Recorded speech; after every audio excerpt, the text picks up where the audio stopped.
আসসালামু আলাইকুম প্রিয় দর্শক, আজকে 4 জানুয়ারি রোজ শনিবার আমরা চলে আসছি চাষকর বাজার, গুরুদাসপুর, নাটোর। তো দেখি আজকে শস্যর কী অবস্থা, গম, ভুট্টা, রাই, সরিষা সেটাই দেখাবো। চলুন যাওয়া যাক। আসসালামু আলাইকুম, কী অবস্থা আজকে ভুট্টার? ভুট্টা 1300 থেকে 20 টাকা। 1320 টাকা না? তখন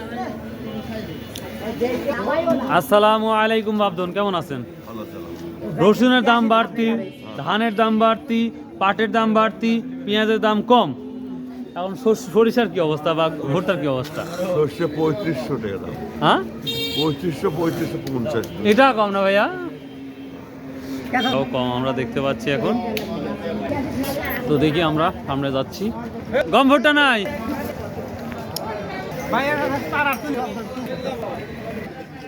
কিসের বাজার? চারের বাজার খারাপ না ভাই? আজকে গমের কি অবস্থা? গম ভাই বাজার বেশি, বাজারে বেশি কমই নাই। হ্যাঁ, রসুনের বাজার বেশি, পাটের বাজার বেশি, ধানের ধান তো নাই। ধান তো নাই। ওরে বাবার 2000 টাকা ধান। প্রতি 2000 টাকা। হ্যাঁ, প্রতি 2000 টাকা। কাটারি ধান মানে সম্পারানি। রয়েছে আর কলকা 1430 টাকা। তো প্রিয় দর্শক দেখি আজকে কি অবস্থা। ভাই আজ ভুট্টা গমের দাম বলে বাড়ছে? বাড়ছে তো ভাই, গমের আকাল জন্য তো বাড়ছে। বাজারে আনলে পারে কম, আর যদি না থাকে সেদিন টান করে যায়। এর দাম বলে না। আজ কত নিচ্ছেন সর্বোচ্চ? আজকে আপনার 1820 টাকা পর্যন্ত কিনছি। 18-20 টাকা নিচ্ছেন না? জি ভাই। ও আচ্ছা আচ্ছা, থ্যাংক ইউ। আমরা সরাসরি যাচ্ছি, একবার শস্য বাজারের মধ্যে ঢুকবো। তো দেখি বাজারের কি হ্যাঁ হ্যাঁ, শস্য বাজারে ঢুকে পড়ছি অলরেডি। আমরা চলে আসলাম, দেখি শস্য বাজার।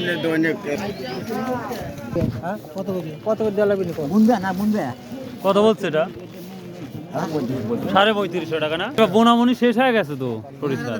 3600 টাকা গত হারে কত হাটে? 3600 টাকা না? তুলবে যা দেখতে পাচ্ছি। কত বলছেন এটা? 3550। 3550 বলছেন না? অনেক দিন পর সহজ দেখতেছি। কি দাম বলছে ভাই সহজ? 5700, 5800 আর 300 হলে তো 6000 হতো, তাই না? না 3500। 3500 তাই না? কিছু বাড়ানো, সব সারা দুনিয়ার দাম বাইরে যাচ্ছে। পিকচার করছে নাকি? 43টার পণ্যের দাম তো মনে হয় বাড়বে, যা লক্ষ্য করা যাচ্ছে। প্রিয় দর্শক, এই ছিল আজকে শস্য বাজারের আপডেট। সো বাই, আল্লাহ হাফেজ, আসসালামু আলাইকুম রহমতুল্লাহ।